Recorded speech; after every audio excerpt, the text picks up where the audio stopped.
and from there, so welcome to our CIS Reverse Charge for VAT webinar. This is going to deal with some changes that are coming up on the 1st of March 2021. We've been waiting for these changes for probably well over a year now. It's been postponed for a while, so we're finally getting there. It looks like it's going to happen on the 1st of March 2021. So today we're going to talk about what it means to construction businesses. Yeah. Okay. So Abby's here. Abby, one of our portfolio managers that deals with a lot of construction, is here with me to run through the various parts of the CIS reverse charge. And the very first thing I'm going to ask her to explain to us is, what is the CIS reverse charge? Tell us what it is, Abby. Okay, so to start with, its full title is the VAT Domestic Reverse Charge for Building and Construction Services. And it's essentially a change in how VAT is handled for certain kinds of construction services in the UK. Effectively, it's an extension of the CIS scheme and applies only to transactions that are reported under CIS and are between VAT registered contractors and subcontractors. When it comes to VAT, it only applies to 20% standard rate and 5% reduced rate VAT supplies.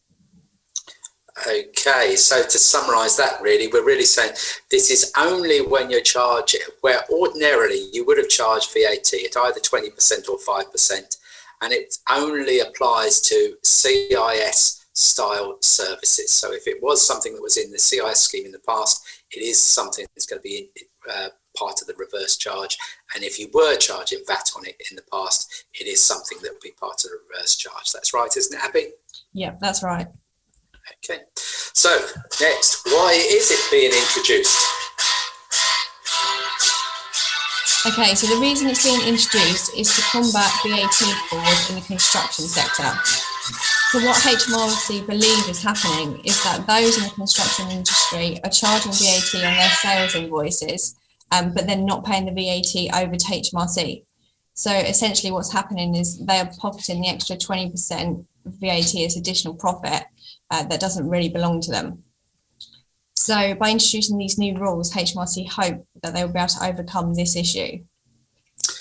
Yeah, so here I think that HMRC introduced the CIS scheme in the first place many years ago because they didn't believe that people in the construction industry would pay their income tax. Now they don't believe that people in the construction industry will deal with their VAT properly. So they brought in this second part of the construction industry, the reverse charge, to try and deal with that. I'll apologise now for my phone going off. I should have switched that off before we even started. So you may hear it again because I can't find it at the moment. What is actually changing from the 1st of March 2021, Abby? So from the 1st of March, if you're supplying construction services to a VAT registered contractor, you will no longer have to charge the VAT. Instead, it will be the responsibility of the contractor to account for the VAT. What this means really is that in every construction supply chain, there'll be a single VAT payment from the final customer to the main contractor. In simpler terms, for services they provide, subcontractors will require the contractor paying them to handle and pay their VAT over to HMRC directly. So we know what's changing on the 1st of March. What we're going to do now really is run through what it means if you're raising sales under the reverse charge and what it means if you're receiving a purchase invoice under the reverse charge. Okay, when it comes to raising sales invoices, you've got to ask yourself the following 5 questions if you're going to raise a sales invoice. The very first question you've got to ask yourself: does this sale fall within the scope of the CIS scheme? So it's either yes or no. Secondly, is the sale standard or reduced rate? Again, you need to know that.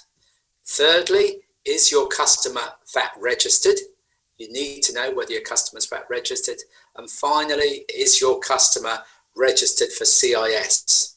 If you've answered yes to all these questions, then you need to find out whether your customer is an end user or not. Now, that is easy enough to see on the screen, but it's much easier to see in a diagram. And this particular flowchart we're going to show you now is something I'm expecting every contractor to have on their wall once the reverse charge comes into play, because this flowchart sets out exactly what's going to happen.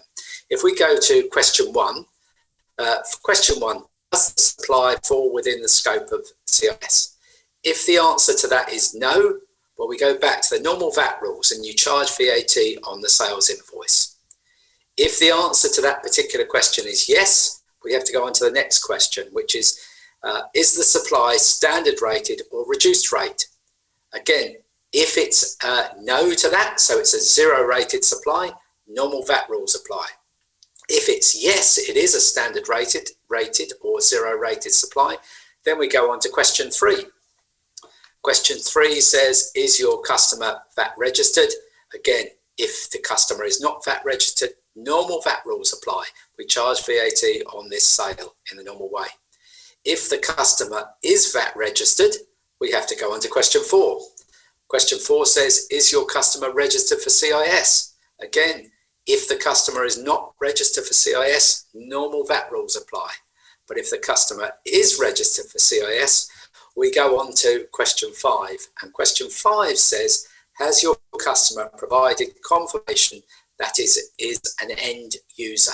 If the answer to that is yes, then again, normal VAT rules apply. So if the customer said, I'm the end user, this isn't going any further, this transaction, normal VAT rules apply.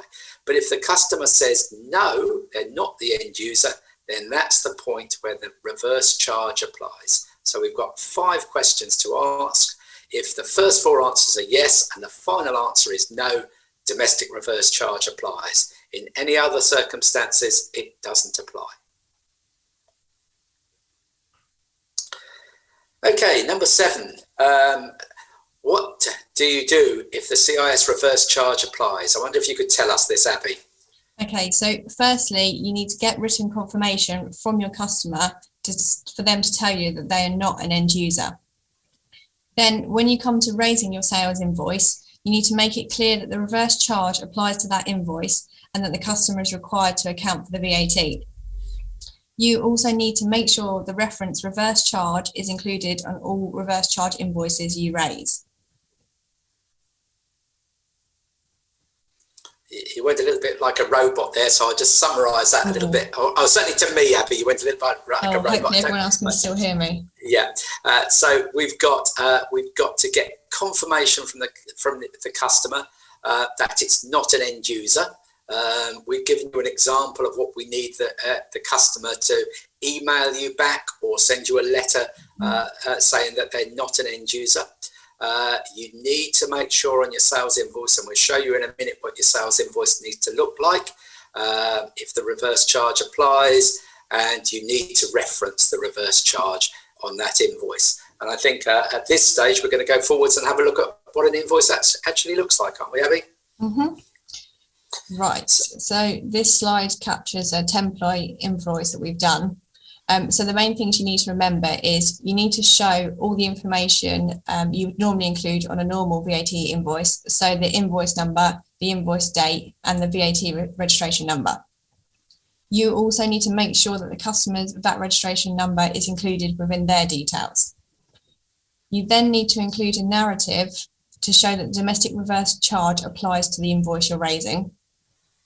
And lastly, you need to state what rate of VAT, so whether it's 20% or 5%, is due under the reverse charge, but make sure that no VAT should be included in the amount charged to the customer.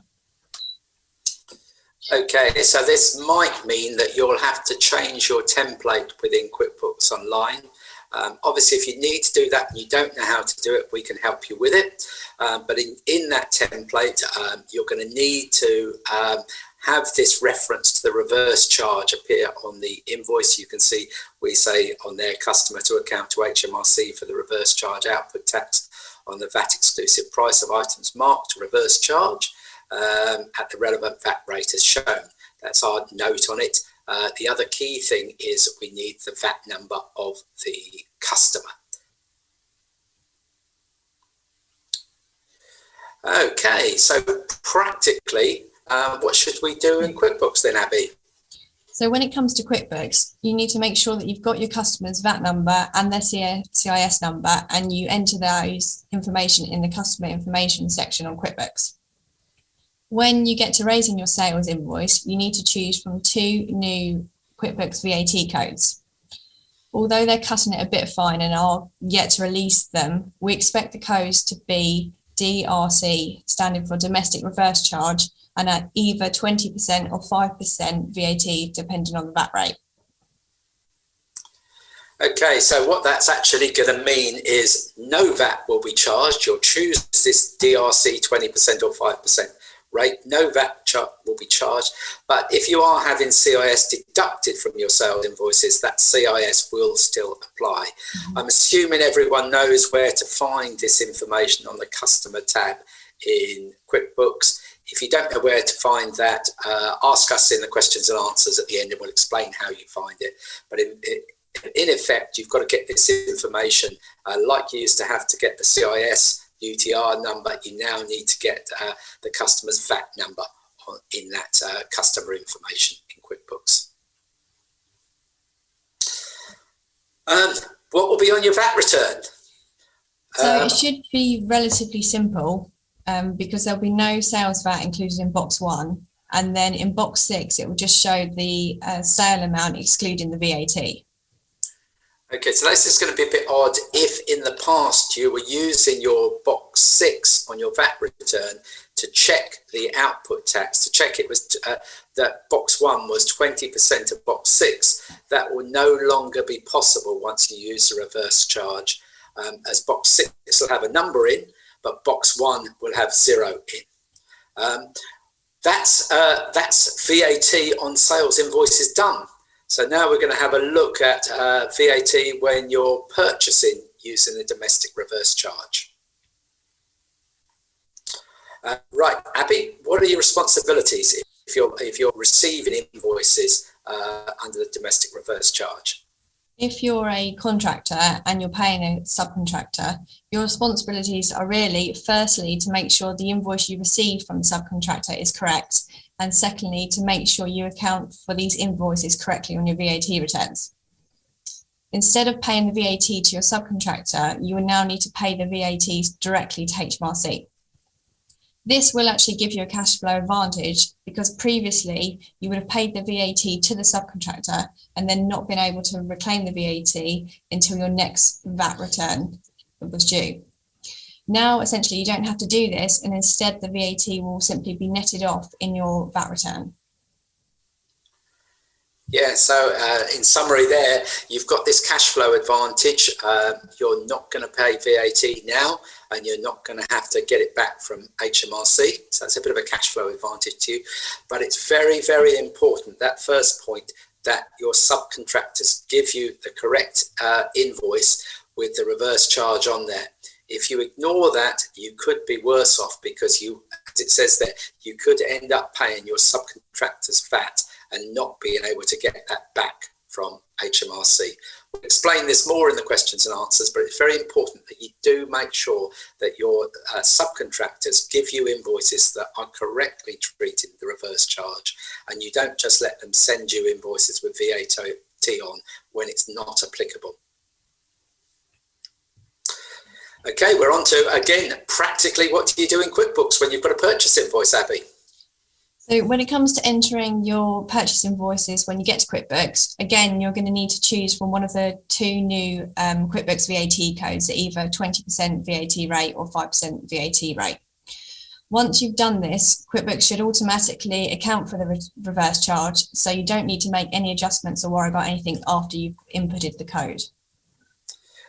Yeah, so I think at the moment, if you log into your QuickBooks, you are not going to find this domestic reverse charge VAT code, but they assure us they're going to make it live for the 1st of March.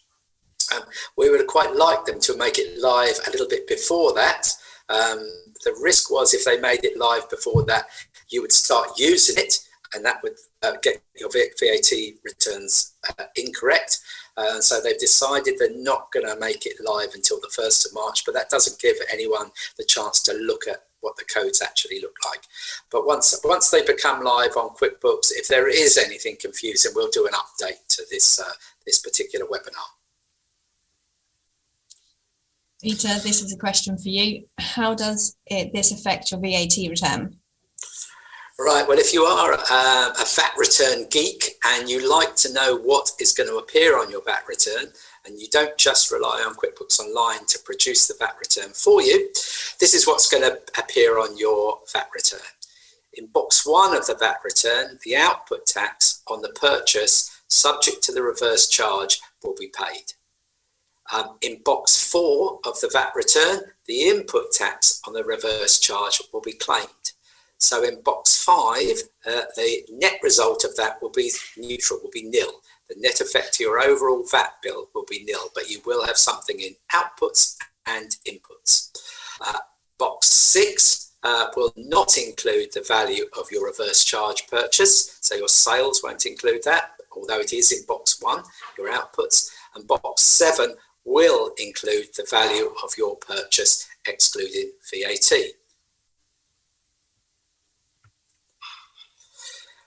Okay, now we're going to come on to some frequently asked questions. Not that many people have asked questions yet, but we're going to come on to some frequently asked questions, and we'll start with the very first question we've got here. Does the domestic reverse charge apply to work provided for home or domestic users? So this is for doing work in someone's home or for an ordinary customer, not a business customer.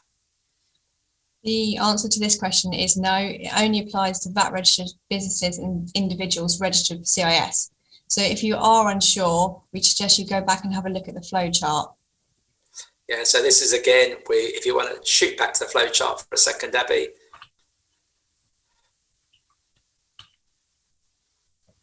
It's all pretty simple when you get to the flow chart.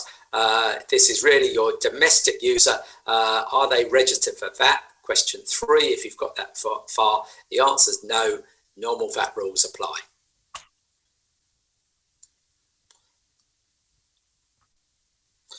What happens if my project started before the reverse charge starts but ends afterwards? Now we're dealing with the point, reverse charge starts 1st of March. What happens if something's running across that period? This really depends on the tax point. So the tax point is usually the earlier of the date of the VAT invoice or the receipt of the payment. So for most people, this will be the invoice date. So if the tax point / invoice date is on or after the 1st of March, then the reverse charge rules will apply. But if the tax point is before that date, then the current VAT rules will apply to that. And again here, if you're using QuickBooks Online, you're going to put the date of the invoice in, that date being the earlier of the date the invoice was issued or the date of the receipt of payment, and QuickBooks will do it all. It will decide how that should be disclosed on the VAT return. But if you're not using QuickBooks Online, then you're going to have to follow through this route to decide how it should be dealt with. Okay, and slightly odd, but this is the way it is. What happens if I'm on the VAT cash accounting scheme and also subject to the domestic reverse charge? Now with this one, we hope that QuickBooks will deal with this, but there is a conflict between the new reverse VAT rules and being on the cash accounting scheme VAT. So HMRC have stated that you cannot use the two together. Now, while it won't make a difference to sales, it might mean that purchase invoices which are subject to the reverse charge are declared in the wrong VAT return if you're using the cash accounting scheme. Okay, so this is really just a technical error, isn't it, between the way the legislation has been written for the domestic reverse charge and the way the cash accounting scheme operates. In essence, there's not going to be any loss of VAT. There's just going to be a difference if you get it wrong between which VAT period you claim the VAT. So we're hoping that HMRC either sort out the difference in the legislation or see sense and don't start to pursue anyone over this sort of technical error, not involving any loss of VAT. Okay, next one. What happens if I need to raise an invoice and it's got mixed supplies? And when I say mixed supplies, some of these supplies are subject to CIS and some of them aren't. What happens there, Abby? The answer to this one, well, the general rule is really that if any of the services supplied are subject to the reverse charge, then all other services supplied in that sales invoice will also be subject to the reverse charge. However, there is an exception to the rule. If the reverse charge part of the invoice is 5% or less of the total invoice amount, then you can ignore the reverse charge rules and instead normal VAT rules will apply. So it gets a bit complicated here, doesn't it? So in general, if you've got a CIS reverse, if you've got CIS charges or CIS reverse charge going on, you're going to charge the reverse charge on the whole lot. But you could have CIS services and goods supplied and actually find that they're so insignificant, less than 5%, that you don't need to charge it at all. So slightly confusing, but that's the way it works at the moment. Right, next question, Peter. What do I need to do if I need to raise a credit note? Okay, if you need to issue a credit note to a customer, you must include a note on your invoice to show the reverse charge applies to that credit note. So what you're doing here is you're creating a credit note that looks exactly the same as your invoice, except it's all credits rather than actual sales. So you're going to include the note about the reverse charge in the credit, and the entries on the VAT return are going to be exactly the same, except minuses rather than pluses on your VAT return. So you're going to have an entry in box 6 for that. You're going to include that reverse charge wording. We've given a couple of examples of the reverse charge wording there that would appear on either credit notes or on sales invoices. Next question is, what do I need to do? Is this me asking you, or is this you asking me this one, Abby? I think I'm asking this one for you, Peter. Okay. Right, what do I need to do if I receive an incorrect invoice with VAT on from my subcontractor?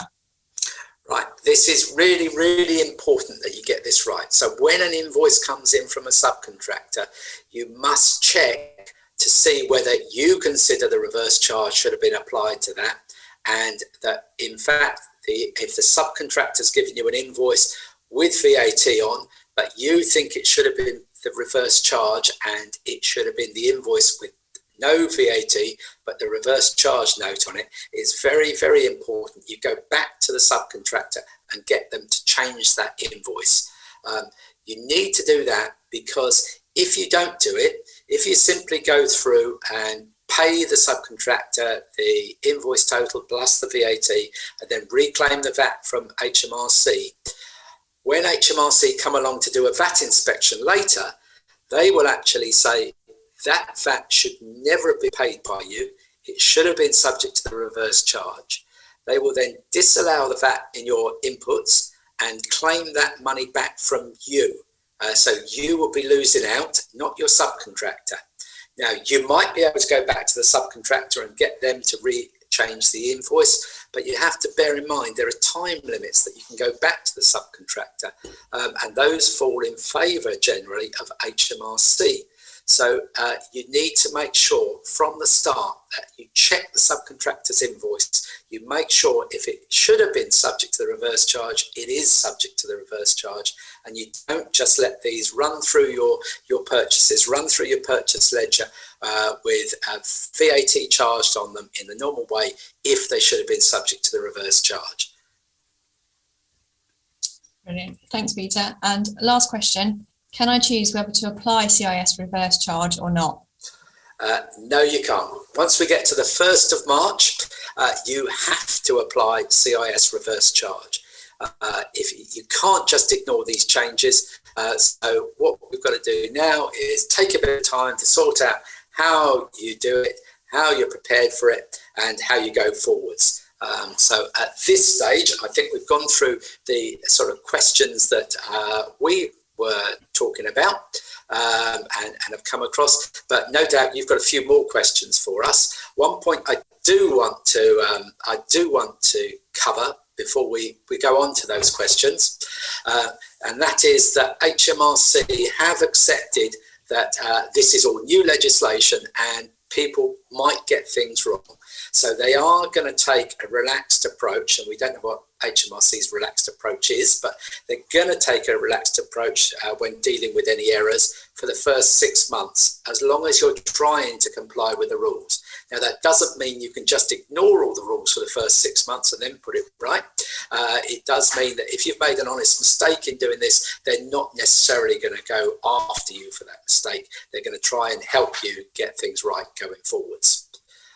What I would say about this, obviously we're going to have some questions and answers now, but if you've got any questions, please do get in contact with your client portfolio manager here at PJCO, and we'll be happy to help you try and sort out how the CIS reverse charge works. If you need any help with those codes, when you look at your Quickbooks on the 1st of March, next Monday, you start looking at your Quickbooks and you see the codes there, come back to us and ask us. If it looks a lot different to what we were expecting there, we'll do another webinar to explain, or we'll go round to you individually and explain how it works.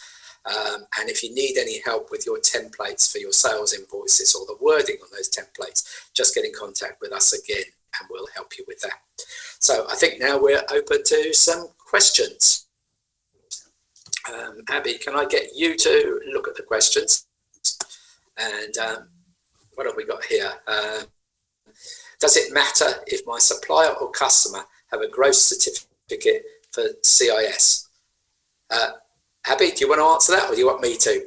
The answer to that question is that if you are, the rules still apply if you've got gross status for CIS. So the fact that you don't actually have any CIS deducted, or the customer doesn't have any CIS deducted, doesn't matter. It's still within the CIS scheme. So the domestic reverse charge rules will still apply.